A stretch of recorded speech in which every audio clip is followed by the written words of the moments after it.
titles aren't a big thing for me. I don't introduce myself as General Young. I introduce myself as Tia Young because that's who I am.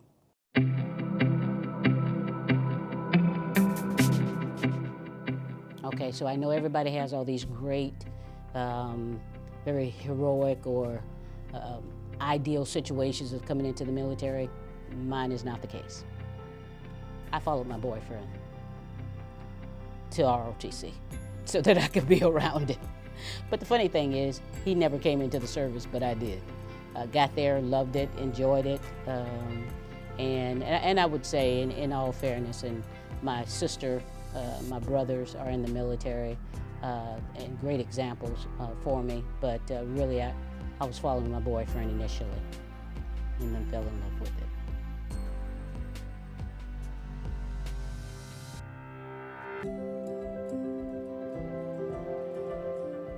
Education is important to me because I was blessed to be the first, honestly, in my family to get my graduate degree.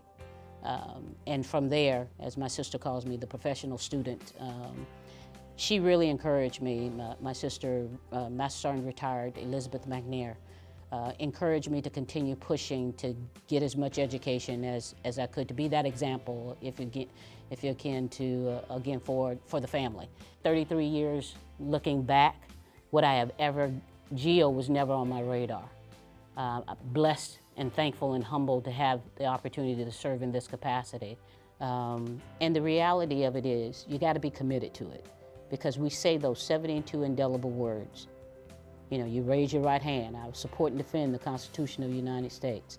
You know, the reality is that you're willing to give your life for someone else to have a choice that may not be in agreement with your choice or is totally against, outside of what you think is right, but you're willing to put your life down to allow that person to have that right.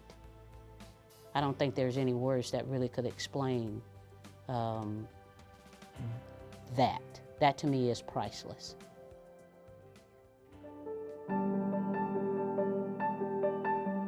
My first job was actually working in the fields in South Carolina, in the cotton fields and tobacco fields. Getting up at 5:30 in the morning, so that work ethic of getting up early and getting after it, but setting the standard. There was one incident where my mom was the foreman of where I worked, and we were out in the field hoeing cotton. And these long rows of cotton in hot Carolina sun. And at the age of 18, that was not my ideal place to be. But her expectation was you're getting paid for a hard-earned, honest day's work, so you put it in. That particular day, I was supposed to hoe a long row of cotton and get the grass from around it.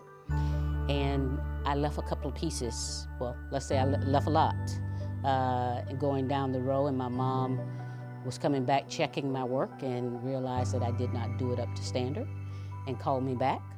I told her, I said, hey, Mom, nobody's gonna see that. You know, it's hot, it's a whole big field, nobody's gonna see this stuff.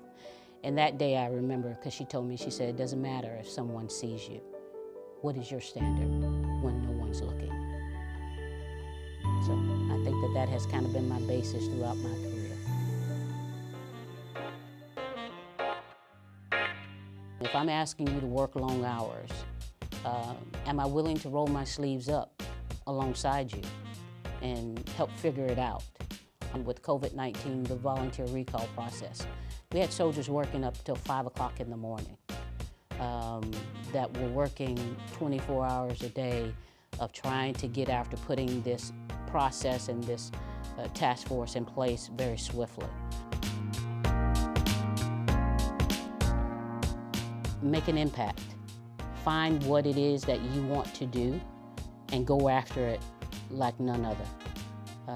But engage your people. Know that you have very qualified, competent leaders. The soldiers and civilians that are here love doing what they do, and they will teach you if you allow them. You could stay in Darlington, South Carolina all your life, but to be able to now go back to Darlington and share those experiences with students in the high schools, or talking to church groups, or talking to local community entities, to be able to share the greatness and the awesomeness that you get from being military. It's a pride. That joy of knowing you're a part of that 1%. As we stood at the base of the rappel tower, having conversation, he looked at me in that conversation and said, "You have no right to be here. And I'm going to make sure that you don't make it past second lieutenant." To hear that was a tremendous punch in the gut. I stood in that moment and I told him, "I'll be here when you retire." At the end of that tour, I was shaking that battalion commander's hand, thanking him for his service as he retired.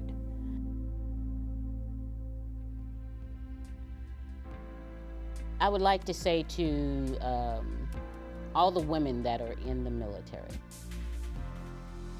you are there for a reason. You made the right choice.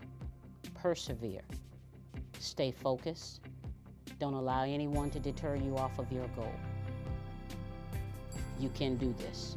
And make sure that you have that surrounding board of directors, those people that can seed into your life to help you move forward to obtain those goals. So that would be my most words of wisdom I would share, as well as the accomplishment for a 33-year career.